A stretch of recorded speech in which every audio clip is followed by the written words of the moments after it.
I want to talk you through my first impressions of Hellbound. First, I saw the show getting some initial buzz online, before any trailers had come out.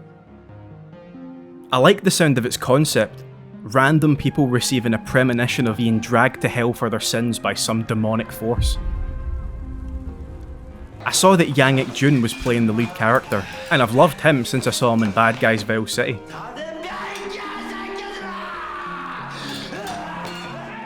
Then I saw that Train to Busan director Yeon Sang-ho was directing it too.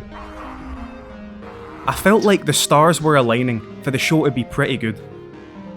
And then I saw the first trailer, and my interest almost completely died.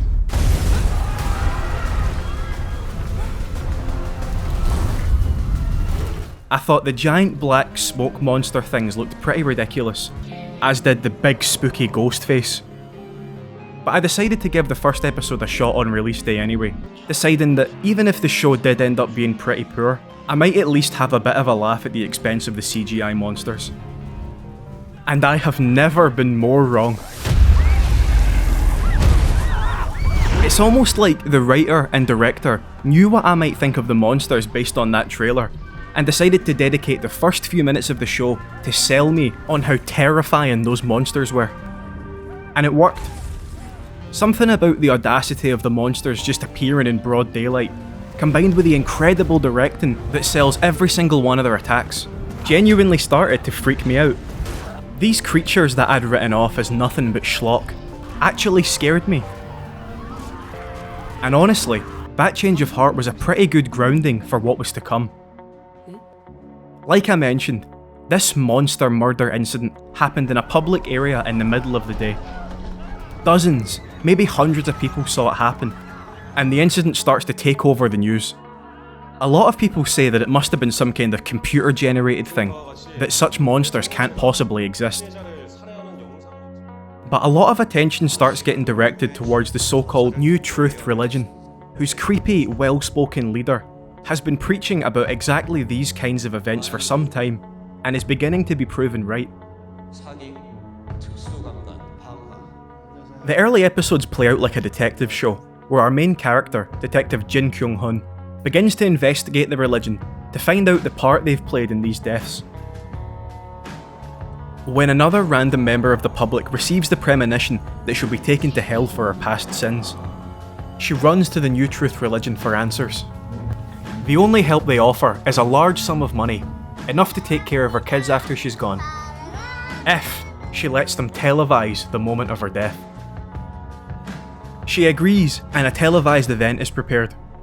Onlookers are a mix of disbelieving yet on-edge police, utterly skeptical lawyers, and a spectrum of the religion's members. The prophesized moment of the woman's death arrives, and the crowd falls quiet, waiting to see what'll happen.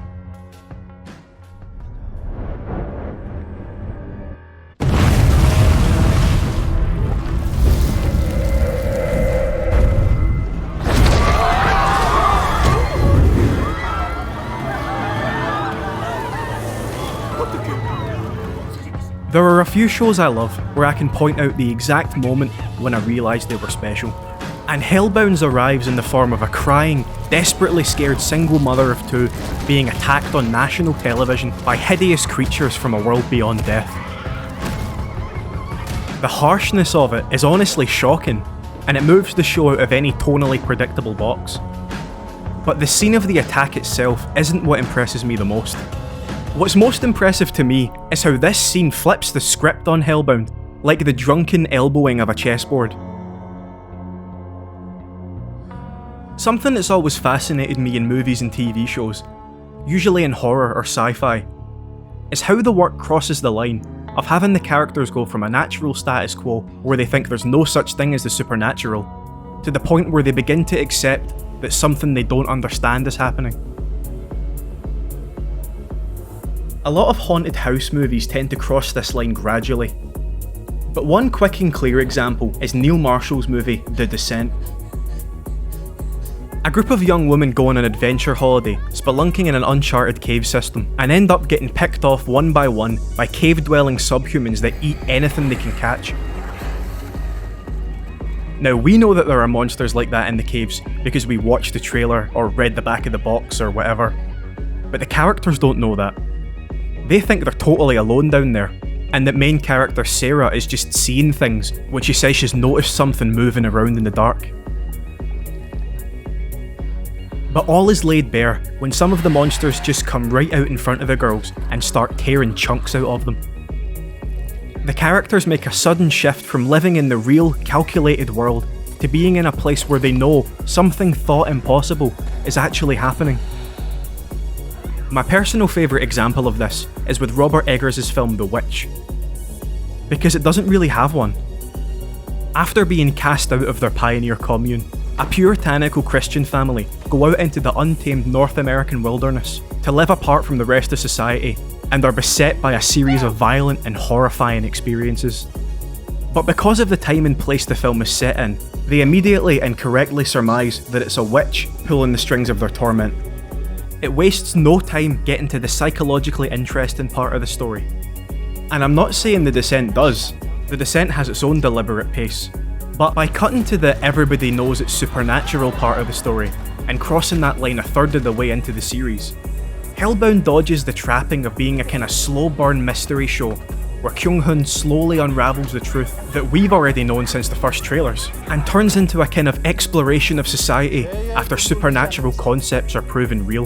What if, just this once, a cult was actually right? How would this event actually change society? From this point on, the show began to remind me of two things. The first is Death Note.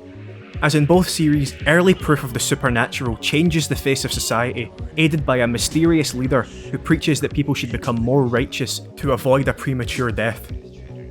The other thing that Hellbound reminds me of is the Adam Sandler movie Click. Because Click front-loads most of its sex references and fart jokes. But that early tone, in my opinion, deliberately disarms the audience for its stellar final act, where it delivers some seriously heartbreaking scenes that tie together the threads of a really important message about life and time, and smuggle them into anyone who thought they were just in for a few laughs.